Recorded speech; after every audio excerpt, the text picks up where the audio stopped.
Good morning, and that's loud.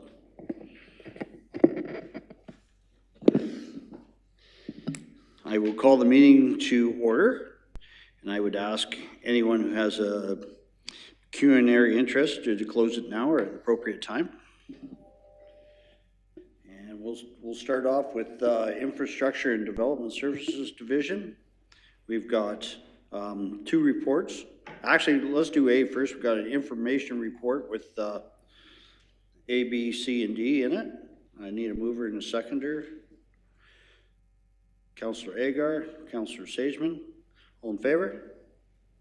That's carried. And B, reports requiring a motion. We have a report dated May 17th, 2023 regarding county official plan, comprehensive review. Need a mover and a seconder for that.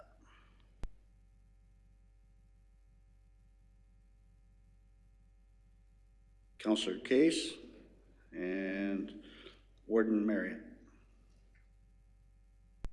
Oh, did he? Okay, I'm sorry. Councillor Broad.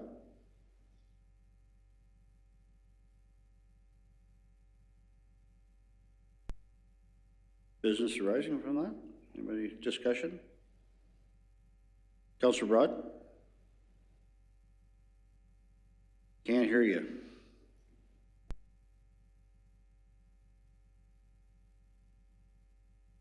Technical difficulties.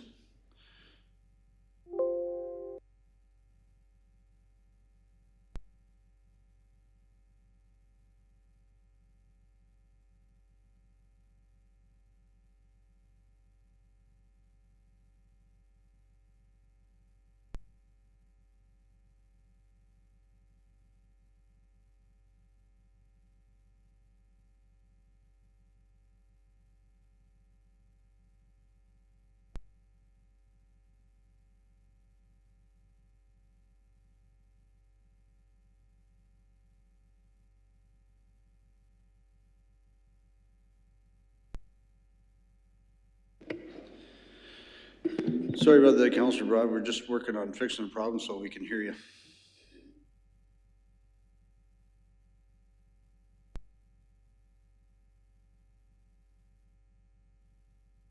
Well, there goes that new record.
Mike got a question for Ken, and the question is on the residential land supply that he's showing.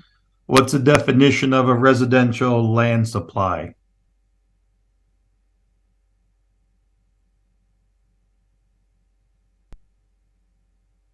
Come on up.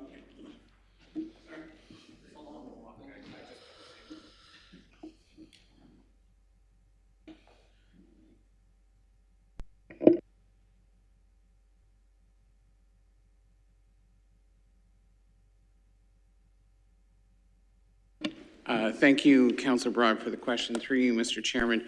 I'm assuming, Councillor, you're referring to attachment 3, which was the years of land supply? Yes. Okay, so that was taken from a county report that was done through the original official plan process that was addressing a request from Plimpton, Wyoming to add land into their land supply at the time. But part of what is done in creating an official plan at the county level where we set the settlement areas and the amount of land that can be developed is that we assess and determine population growth targets, and then adjust your settlement areas on the basis of density. So what level of development is going to occur in your municipality to then offset growth. Part of that is also recognizing that there could be infill or redevelopment opportunities as well. So what this report was simply doing was articulating the amount of land supply in years that each municipality would end up with at the time that the official plan was being done, if it was approved as it was, all things being equal. So it's just a representation based on the rate of growth and amount of land that was available based on those growth rates of how many years of land supply each municipality would have. And keep in mind that in the case of some places like Sarnia, particularly Point Edward, most of that growth would be redevelopment, but there would be greenfield as well. So these aren't necessarily residential lots then that are available? Through you, Mr. Chairman, not necessarily, no. It's really meant, it's a combination of both residential lots, but also opportunities for infill. It's trying to capture all residential opportunity and turn it into a number of years of supply. So how do you put that in a year of supply when we're not even sure whether that residential lot or whatever it is today may not ever be able to be used as a lot? It's saying here that I got 14 years supply. That to me would mean there's 70 parcels of some nature that would be available over that 14 years. Today I'm sitting here and I have one residential lot for sale in Don Euphemia that could be built on. There is not another residential lot or anything for sale. Our staff and myself, we get called once a month, every couple months, people looking for parcels of land, and we don't have any. And yet it's saying here that we've got 14 years supply in front of us. I just don't know how you can call that opportunity when it's not even a residential lot big enough for a residential dwelling to get a building permit on. I'm just trying to figure that out. That's all, Ken. No, I appreciate that. And through you, Mr. Chairman, what it does is it looks at the area within your municipality that's designated for settlement that hasn't yet developed.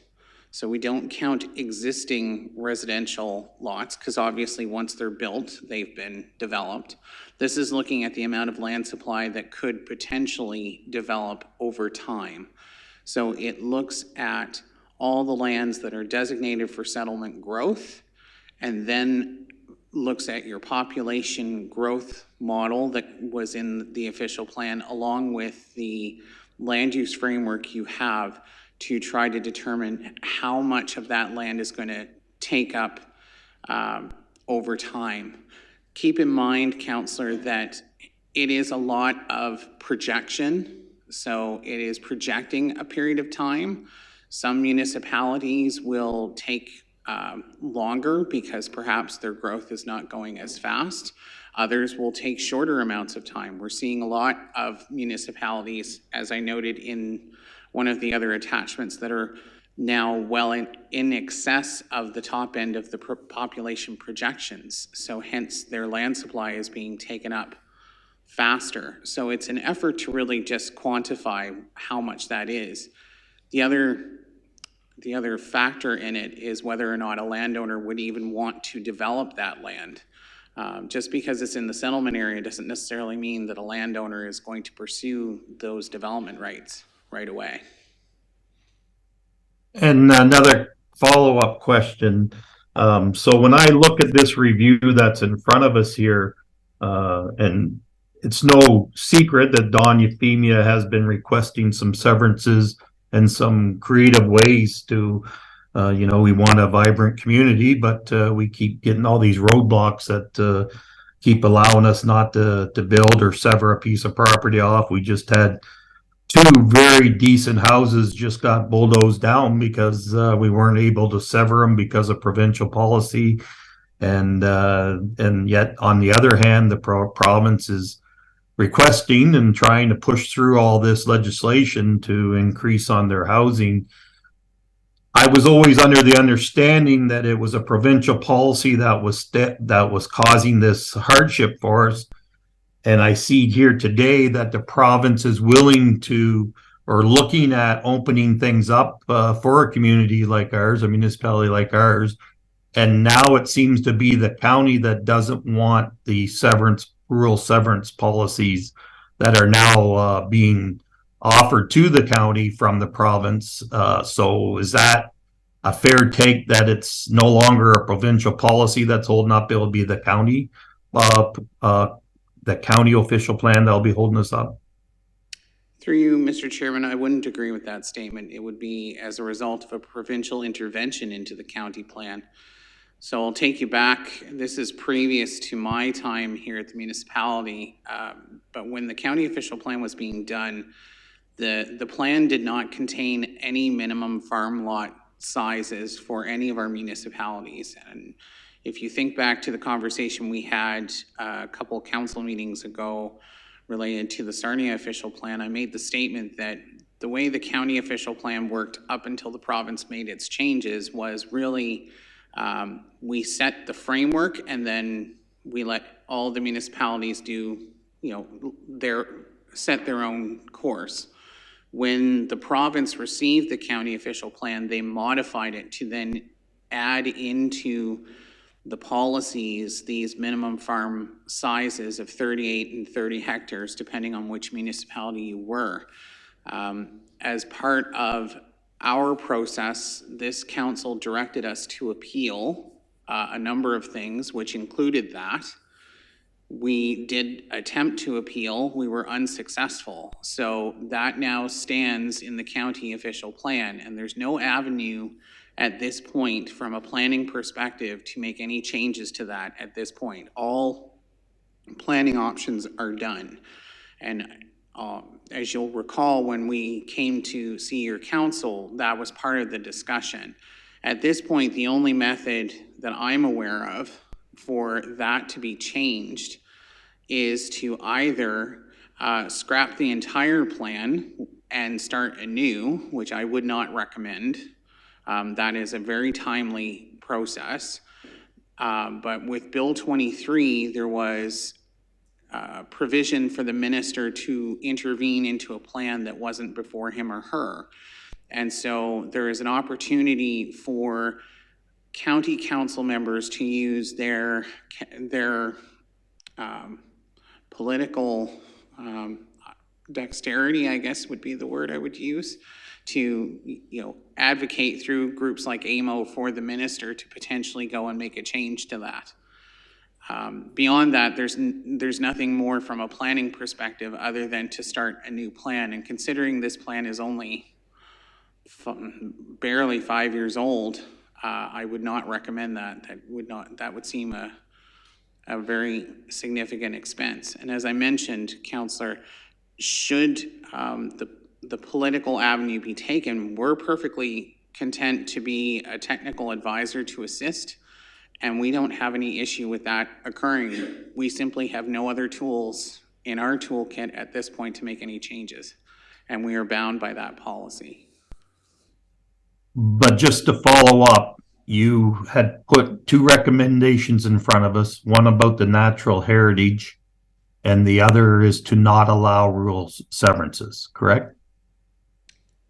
Through your worship, or through you, Mr. Chairman, are you referring to the report that came to county about the provincial policy statement that was here last month, Councillor?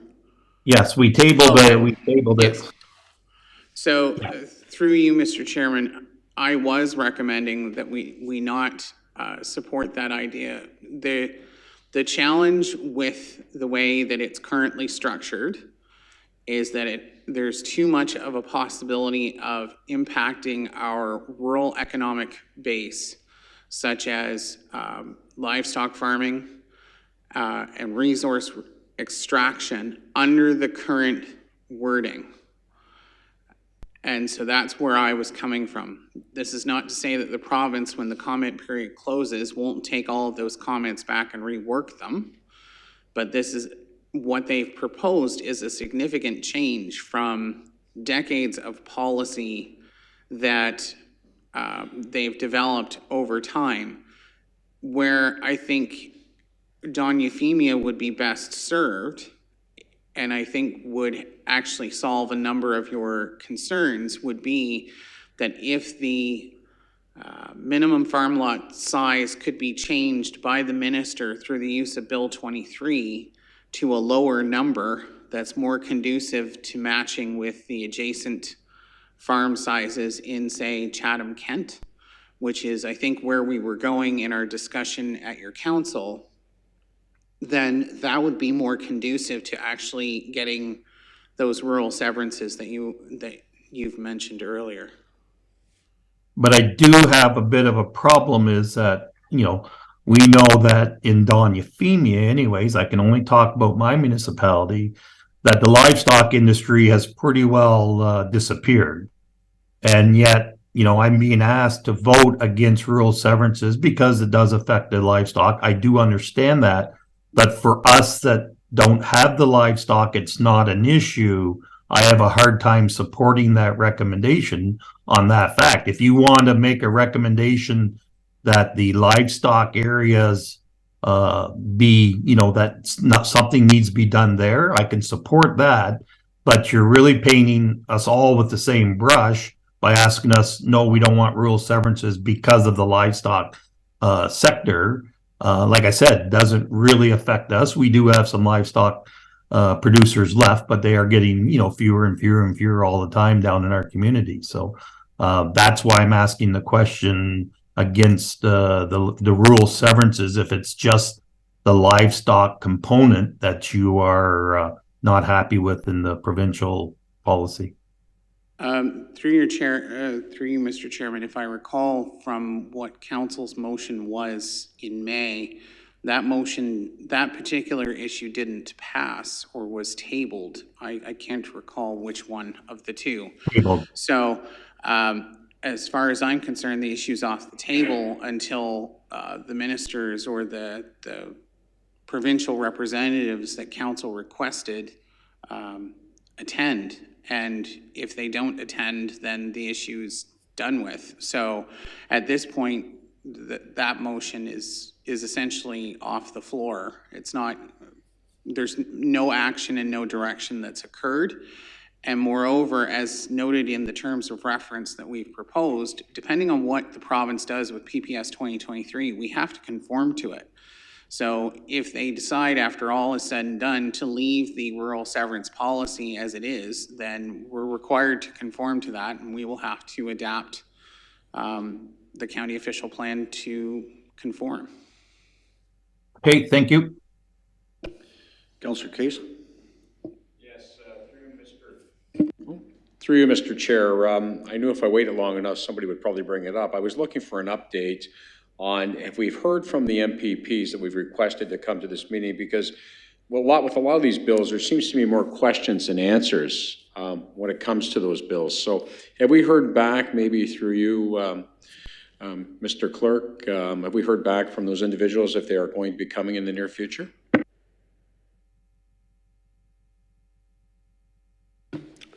Thank you, Councillor Case. So the invitation certainly went out. We've received acknowledgement from one of the MPPs receiving the invitation, but have the invitations been accepted at this point? Not just yet. So we followed up yesterday. Councillor Case? Follow up, and thank you very much for the information. I'm hoping that both will attend, and the one hope I have is when they do come, that we ask these questions of them. A lot of the questions are coming up today when it comes to planning. I'm hoping that we are prepared and ready to ask for that clarity on some of these questions we have, because as Councillor Broad has said, all of Lambton County is not the same. We are a city, we are cities, pardon me, there's a couple cities within Lambton County, and we also have the rural areas. So again, I think we got to be ready and prepared to ask those questions of those MPPs when they come. It almost would be good if we could almost send something out ahead of time to give them the heads up that some of these questions are going to be asked of them, so they can go back and talk to the appropriate people within the government to maybe have some answers for us. So that's kind of my hope, and I know that wasn't part of the motion, Mr. Tifo, I know that wasn't part of it, but I'm wondering maybe if that's something we shouldn't maybe throw at them as well as additional information for what maybe they might be asked, and maybe they'd actually have some questions for us, especially around things like Bill 23. Thank you. Warden Marriott.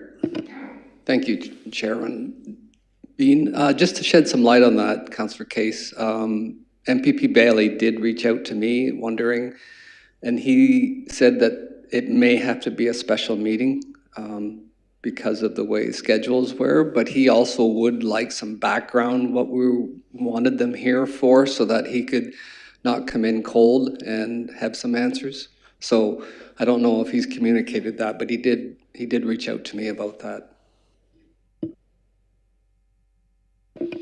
Okay, very good. I guess I'll call the question. All in favor? Carried. We have any other business? Seeing none? Yes. We'll move on to Public Health Services Division. Emergency Medical Services Department, we have no agenda items. Other business? Nothing? Okay. We'll move on to Cultural Services Division. We've got I'm sorry. Councilor Case? Just maybe a question, and I know it's probably been part of a report I have seen, but maybe it's Mr. Taylor. Mr. Taylor, during the pandemic, we obviously hired more people to deal with the situation, to service the community, and I want to say again, you guys did an absolutely incredible job in doing that. But just in wondering that, do we still have the same amount of full-time equivalents within our organization in public health as we did during the pandemic? And correct me if I'm wrong, I think we did hire some extra individuals to deal with a very serious situation. So just a question from me to you, sir.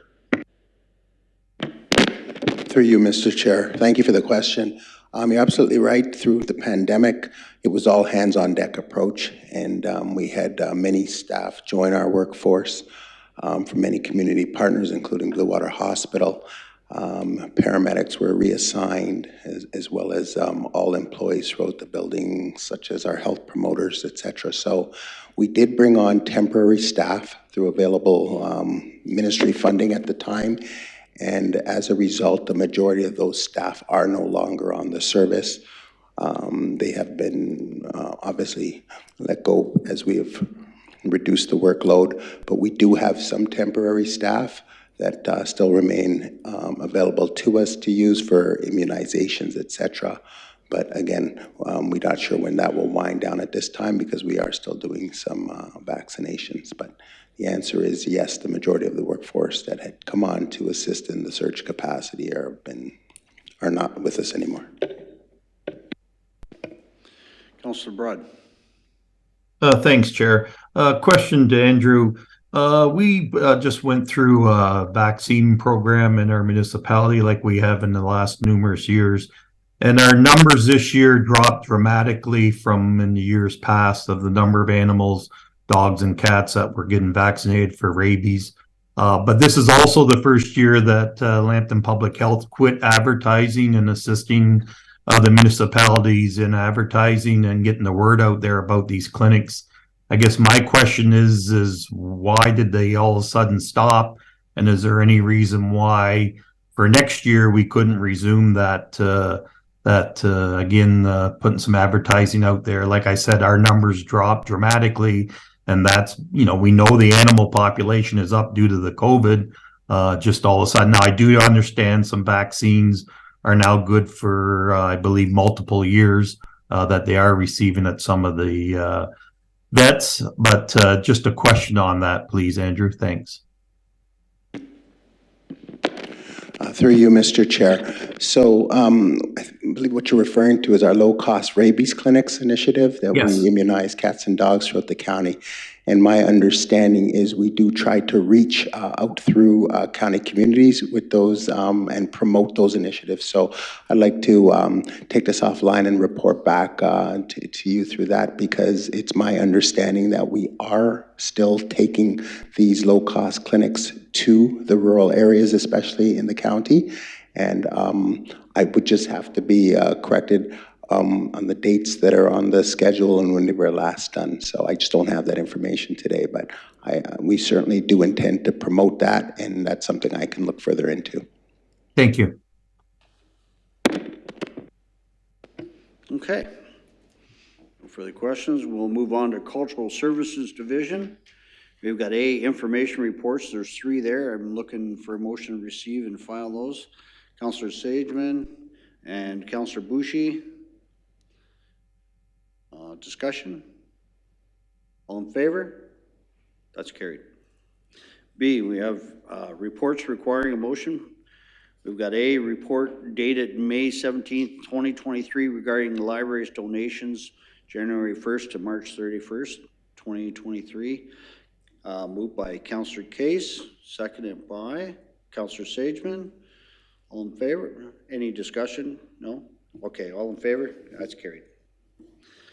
B, we have a report dated May 17th, 2023 regarding museums, gallery, and archives collection management, March 2023. Mover and seconder for that. Councillor Agar and Councillor Bushy. All in favor? That's carried. Other business? Yep. Thank you, Chair. Just wanted to remind members of committee and broader council, you would have received an invitation to the grand reopening of the Lambton Heritage Museum. It's scheduled for Friday, June the 2nd at 7 p.m. All of you are most welcome to attend, and hopefully you can make it out, and we look forward to welcoming you back to the facility. Thank you. Thank you for that. Okay, so now I'm looking for a motion to go in camera. Councillor Bushy and Councillor Case. All in favor? That's carried.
Wait for one or two more.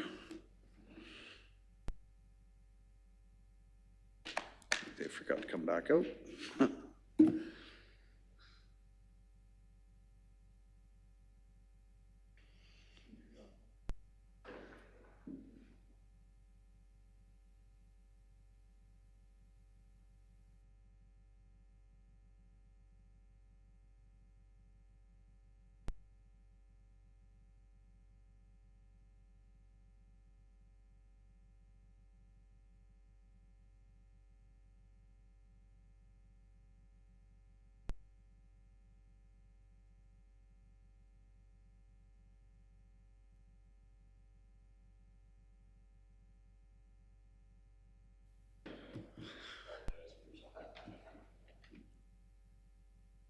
Okay. Now all I need is a motion to adjourn. Councillor Case and Councillor Sageman. All in favor of that? That is carried. Thank you, everyone. Enjoy the rest of the day.